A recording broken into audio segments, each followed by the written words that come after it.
Assalamualaikum warahmatullahi wabarakatuh. Selamat pagi, Bapak. Kami dari kelompok 5 yang beranggotakan Raditya Menak, Uus Watun Hasanah, Charlin Julnes Kuswanto, dan saya sendiri, Mesya Aulia Ikhwan, izin mempresentasikan pembahasan tentang revolusi AI dalam bidang retail.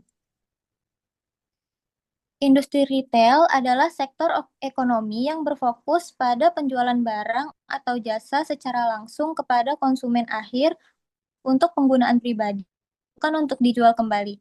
Retail dapat berbentuk toko fisik seperti departemen store, minimarket, hingga platform e-commerce.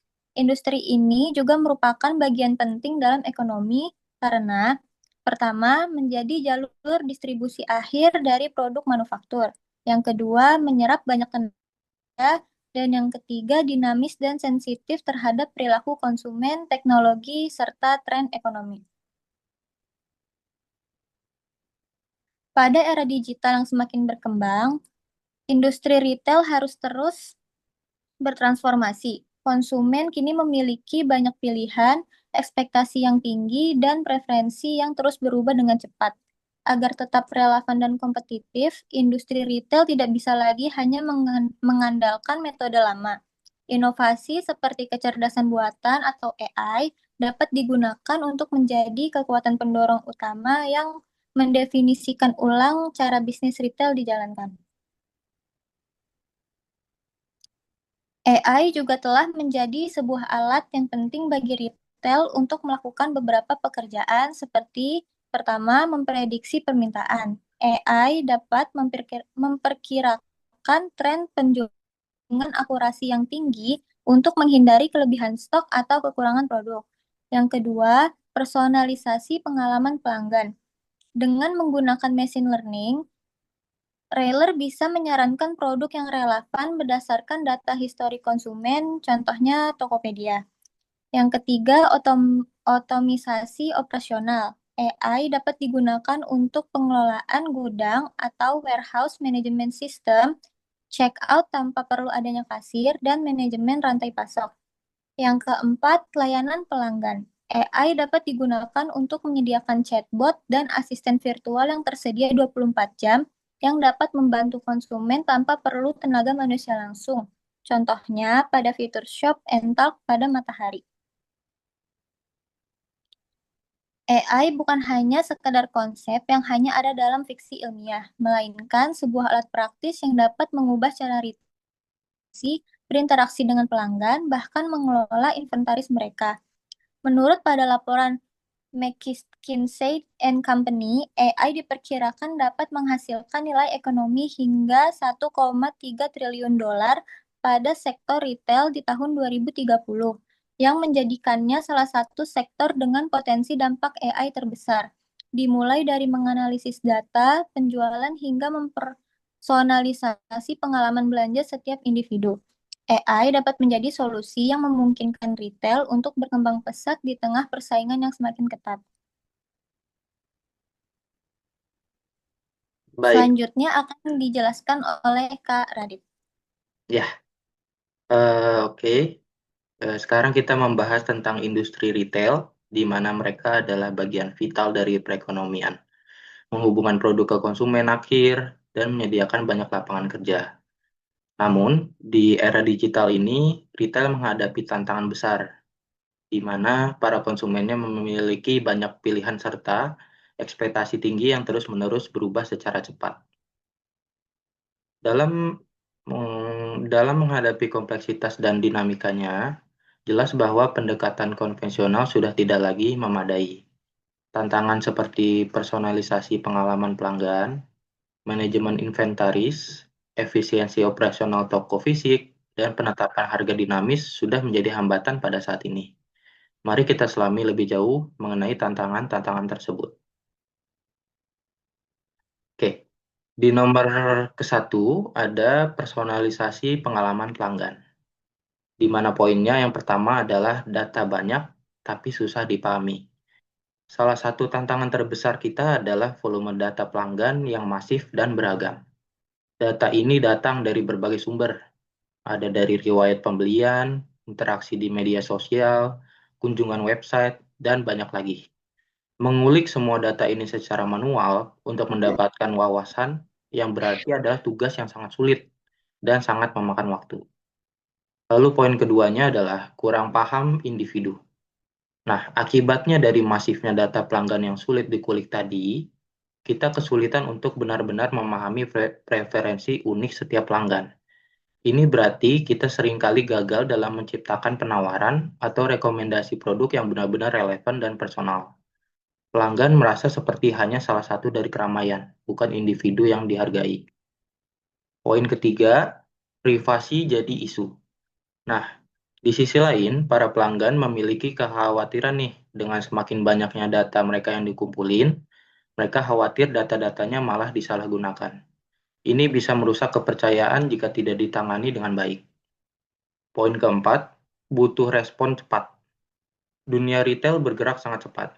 Perilaku dan preferensi pelanggan bisa berubah dalam hitungan hari, bahkan jam. Kita membutuhkan kemampuan untuk merespon perubahan ini dengan sangat cepat, menyesuaikan strategi, dan melakukan penawaran kita secara real time agar tetap relevan dan menarik bagi mereka. Oke.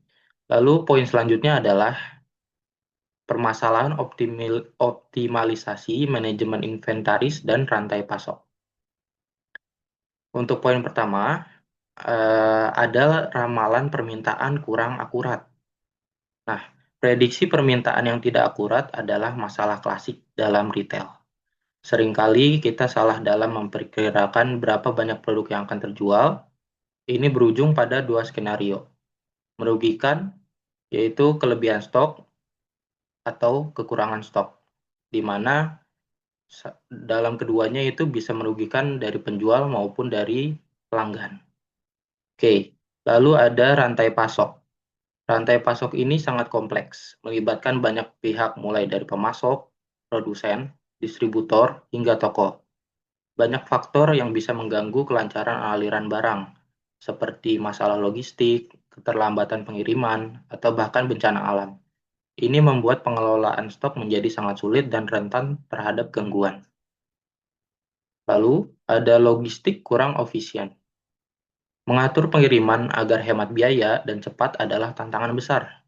Kita harus menyeimbangkan antara kecepatan pengiriman serta efisiensi biaya operasional. Rute pengiriman yang tidak optimal, kapasitas gudang yang tidak dimanfaatkan dengan baik, atau proses fulfillment yang lambat dapat memperhambat keuntungan serta kepuasan pelanggan. Oke, lalu di poin ketiga ada permasalahan yaitu efisiensi operasional di toko fisik. Nah, kasus ini juga memiliki beberapa permasalahan atau tantangan yang perlu dihadapi, seperti antrean panjang. Di toko fisik, antrean panjang itu udah menjadi keluhan utama pelanggan. Ini tidak hanya membuat pelanggan frustasi, tapi juga dapat menyebabkan mereka meninggalkan toko tanpa melakukan pembelian.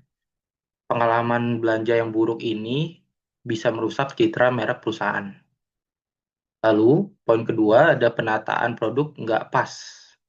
Oke, menentukan penempatan produk terbaik di rak adalah seni sekaligus ilmu. Jika penataan produk tidak optimal, pelanggan mungkin kesulitan menemukan apa yang mereka cari, atau bahkan tidak menyadari keberadaan produk tertentu. Ini bisa mengurangi penjualan impulsif dan efektivitas promosi. Lalu poin ketiga ada susah cegah pencuri. Nah, pencegahan pencuri itu atau loss prevention masih seringkali mengandalkan metode manual yang kurang efektif. Deteksi maling atau penipuan di toko fisik bisa sangat menantang, menyebabkan kerugian finansial yang signifikan bagi bisnis retail. Lalu ada jadwal staff nggak optimal. Ini memprediksi kapan kita membutuhkan lebih banyak staff di area tertentu, seperti di kasir saat jam sibuk, atau di area penjualan tertentu. Itu adalah hal yang sulit. Penjadwalan staf yang tidak optimal bisa menyebabkan kekurangan staf yang dibutuhkan, atau kelebihan staf yang berarti biaya operasional tidak efisien. Dan poin terakhir, ada kesulitan di penetapan harga dinamis. Yang poin pertamanya adalah harga sulit ditentukan. Oke. Menentukan harga yang optimal untuk setiap produk adalah keputusan yang sangat kompleks. Kita harus mempertimbangkan banyak faktor, seperti biaya produksi, harga pesaing, permintaan pasar, elastisitas harga, dan margin keuntungan yang diinginkan. Menemukan titik harga yang tepat agar produk laku keras dan tetap menguntungkan adalah tantangan keberlanjutan. Poin selanjutnya adalah nggak bisa respons cepat. Jadi pasar retail dinamis, harga pesaing bisa berubah, tren permintaan bisa bergeser, atau ada promosi mendadak. Kita seringkali kesulitan untuk mengubah harga produk kita secara cepat dan real time, sesuai dengan kondisi pasar yang berubah-berubah ini. Keterlambatan dalam menyesuaikan harga ini bisa berarti kehilangan peluang penjualan atau margin keuntungan. Nah, sekian adalah tantangan-tantangan yang mungkin tampak rumit atau menyulitkan. Namun, dengan memahami secara mendalam setiap tantangan ini, kita dapat melihat bagaimana AI dapat menjadi solusi untuk membantu retailer tidak hanya bertahan, tetapi juga berkembang pesat di tengah persaingan yang semakin ketat. Mari kita lihat bagaimana AI menjawab tantangan-tantangan tersebut dan membuka peluang baru bagi dunia retail yang akan dijelaskan oleh rekan saya, Kak Uus, silakan.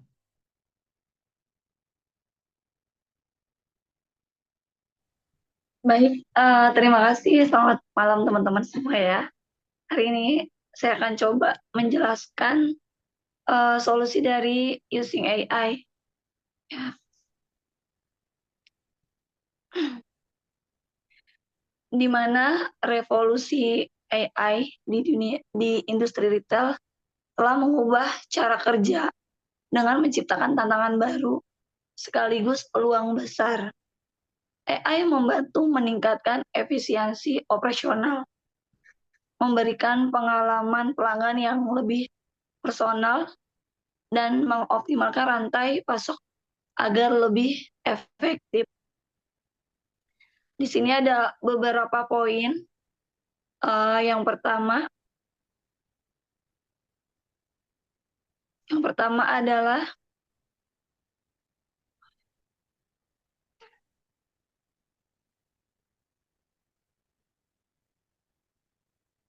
personalisasi pengalaman pelanggan. Ya, banyak masalah yang terjadi di dalam dunia retail. Pertama adalah pelanggan saat ini memang menginginkan pengalaman belanja yang lebih personal atau relevan.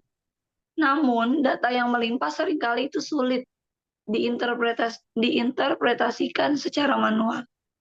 Solusi yang bisa kita lakukan adalah yang pertama ada deep learning, lalu yang kedua natural language processing atau NLP.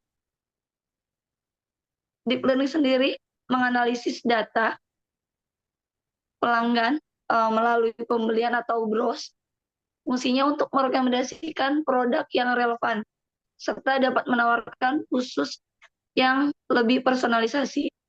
Lalu untuk yang natural language processing atau NLP, di mana kita bisa menggerakkan chatbot untuk layanan pelanggan dan menganalisis ulasan pelanggan. Fungsinya adalah untuk memahami kebutuhan dan bisa meningkatkan produksi atau produktivitas kita terhadap layanan. Lalu yang kedua, optimalisasi manajemen inventaris dan rantai pasok. Biasanya masalah yang terjadi adalah mengelola inventaris yang besar. Hal tersebut menghindari kelebihan stok atau kekurangan stok, serta dapat mengoptimalkan logistik. Itu adalah tantangan besar dalam retail. Solusi yang dapat kita lakukan adalah yang pertama deep learning melalui time series forecasting,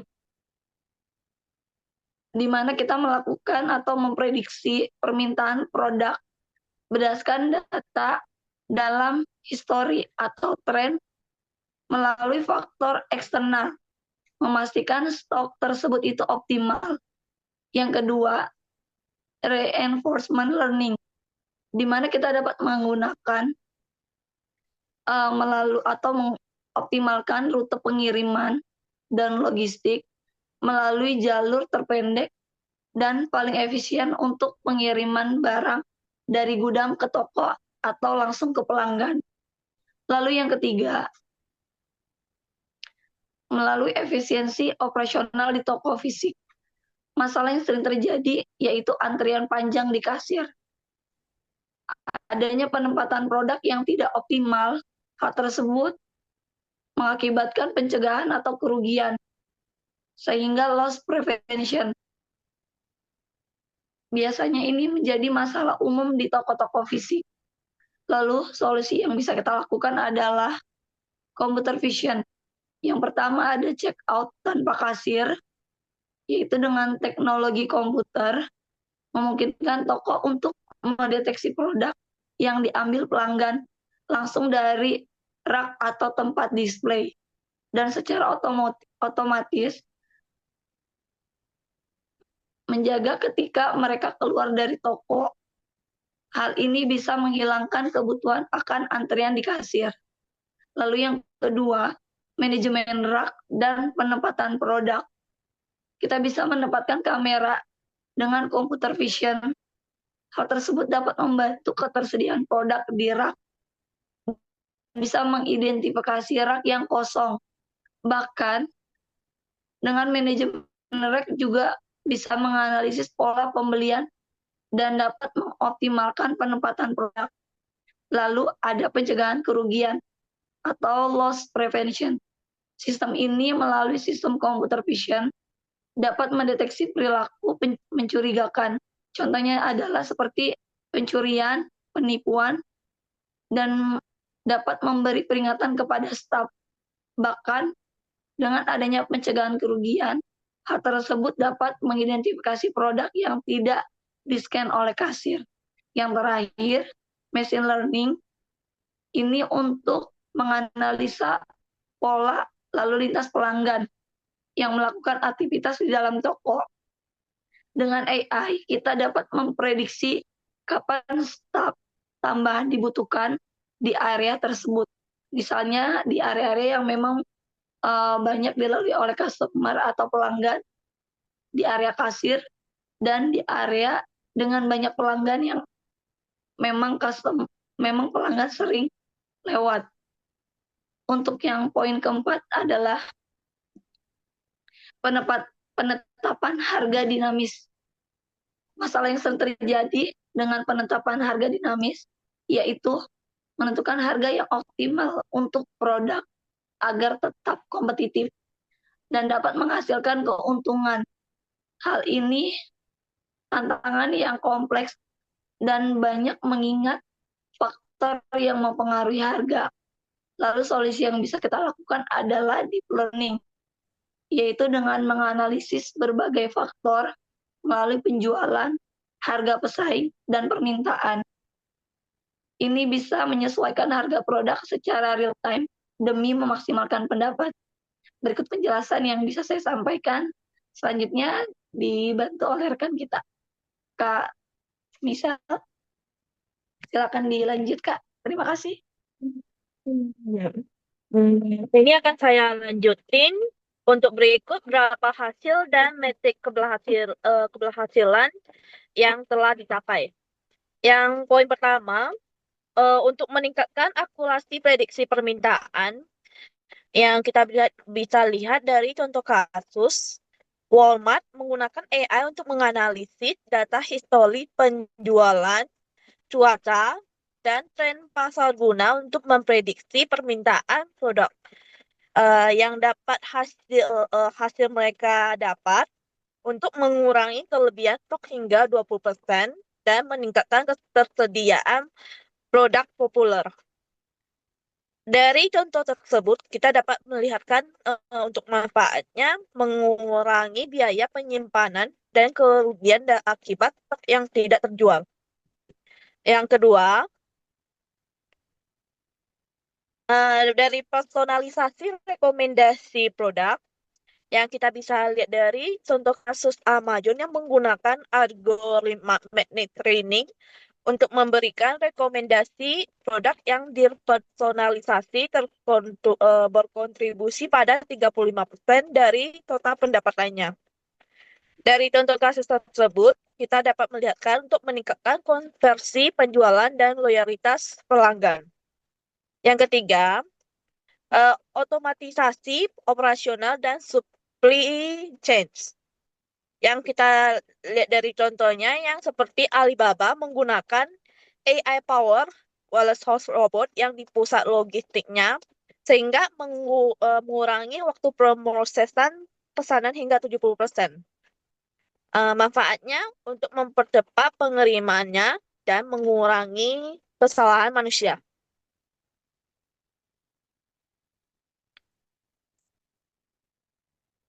Yang keempat, chatbot dan layanan pelanggan yang secara 24 jam dalam 7 hari.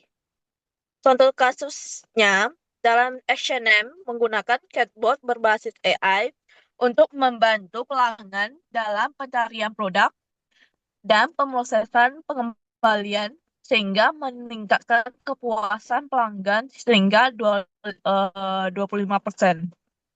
Manfaatnya untuk mengurangi beban kerja customer service dan meningkatkan responsivitas. Yang kelima, check out tanpa kasir. Ini yang sudah digunakan dalam Amazon Go, sudah menggunakan teknologi komputer vision dan sensor fusion untuk memungkinkan pembayaran otomatis sehingga mengurangi antrian hingga 90%. Dalam poin ini sehingga meningkatkan pengalaman belajar lebih cepat dan nyaman.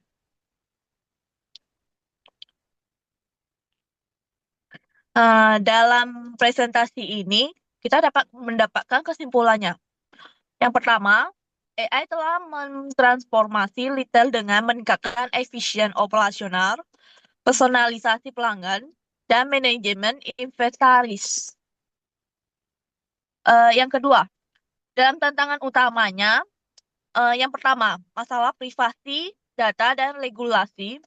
Yang kedua, biaya implementasi tinggi sehingga menyulitkan UMKM.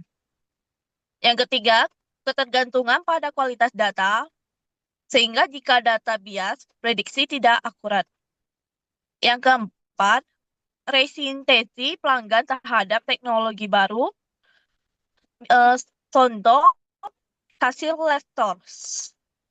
Yang ketiga, studi kasus sukses Amazon, Walmart, Alibaba, membuktikan AI mampu meningkatkan penjualan sehingga 35% dan mengulangi limbah inventari 20%.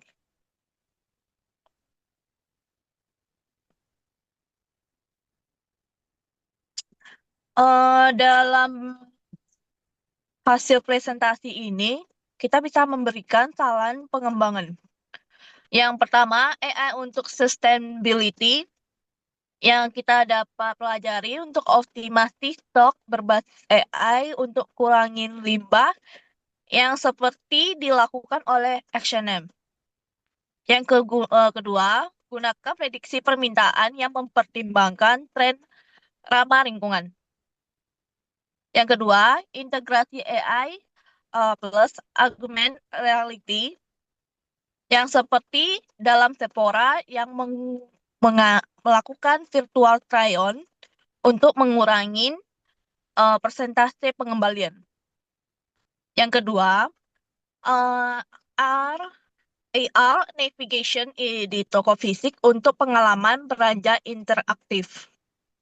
Yang ketiga, hyper-personalization dengan analisis perilaku yang memanfaatkan sentimen analisis di media sosial untuk merekomendasi produk. Yang seperti contoh di Starbucks menyesuaikan promo berdasarkan cuaca dan mood pengalaman. Yang keempat, solusi AI terjangkau untuk UMKM. Atau boleh kita pertama pakai cloud based AI seperti Google Retail AI, Shopee dengan biaya rendah. Yang kedua, chatbot sederhana untuk layanan pelanggan dasar. Yang kelima, hybrid AI human service, yang seperti AI tangani pertanyaan rutin, manusia fokus pada masalah kompleks. Contoh, Uniqlo gabungkan chatbot dengan layanan telepon manusia. Berikut untuk referensinya.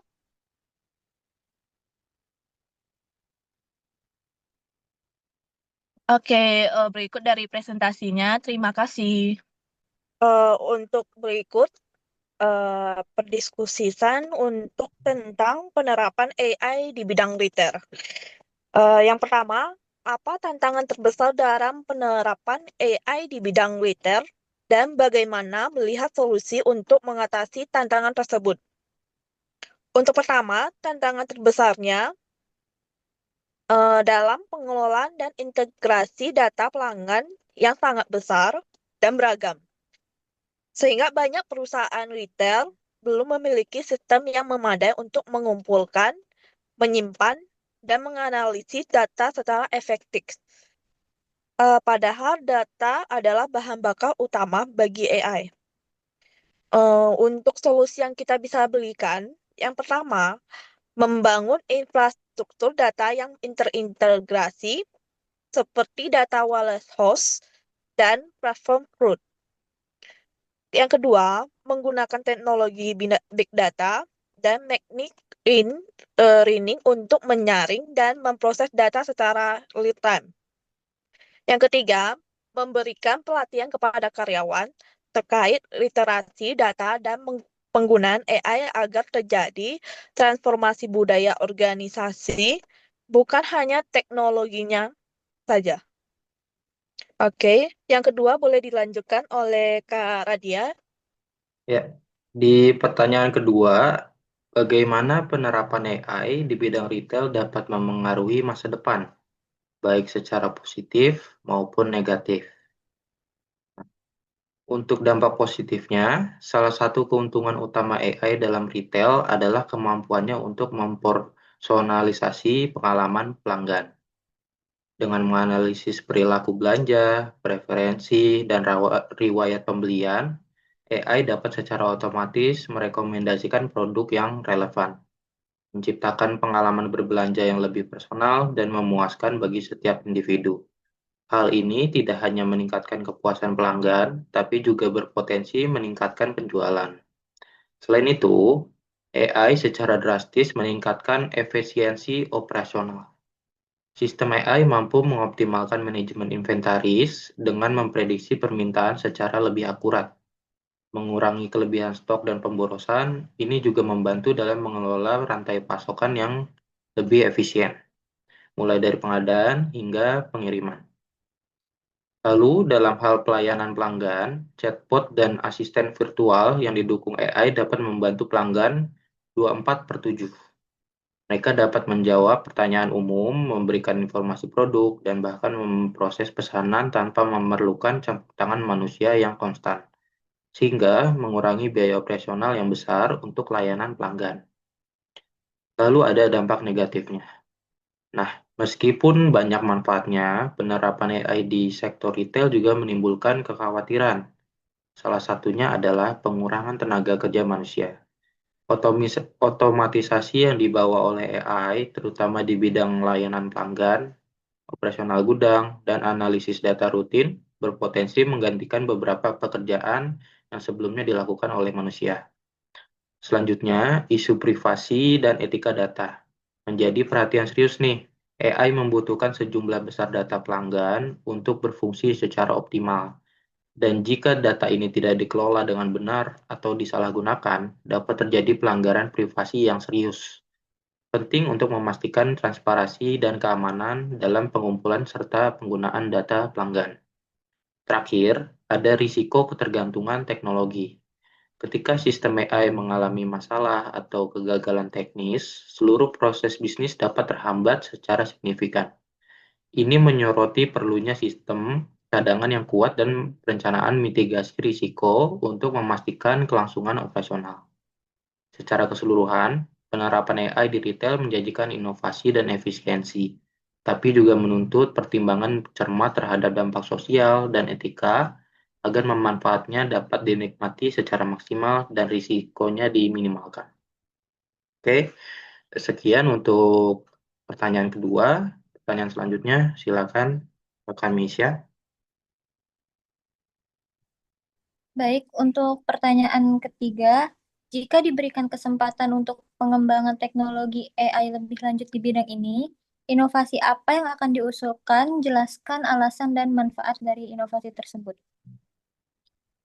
Usulan inovasi setelah kita bicarakan dengan kelompok, yaitu membuat AI Visual Shopping Assistant berbasis AR yang memungkinkan pelanggan mencoba produk seperti pakaian, make up, atau furnitur secara virtual melalui aplikasi sebelum membeli. Alasannya, karena pelanggan retail online sering ragu membeli karena tidak bisa melihat atau mencoba barang secara langsung. Dengan integrasi AI dan AR, pengalaman belanja menjadi lebih interaktif dan realistis. Hal ini dapat mengurangi tingkat pengembalian barang, lalu meningkatkan konversi penjualan karena pelanggan lebih yakin dengan pilihan mereka, dan yang terakhir memberikan pengalaman belanja modern dan inovatif yang dapat membedakan brand dari kompetitor. Berikut hasil diskusi dari kelompok kami, kurang lebihnya mohon maaf. Wassalamualaikum warahmatullahi wabarakatuh. Terima kasih. Waalaikumsalam warahmatullahi Terima wabarakatuh. kasih semuanya.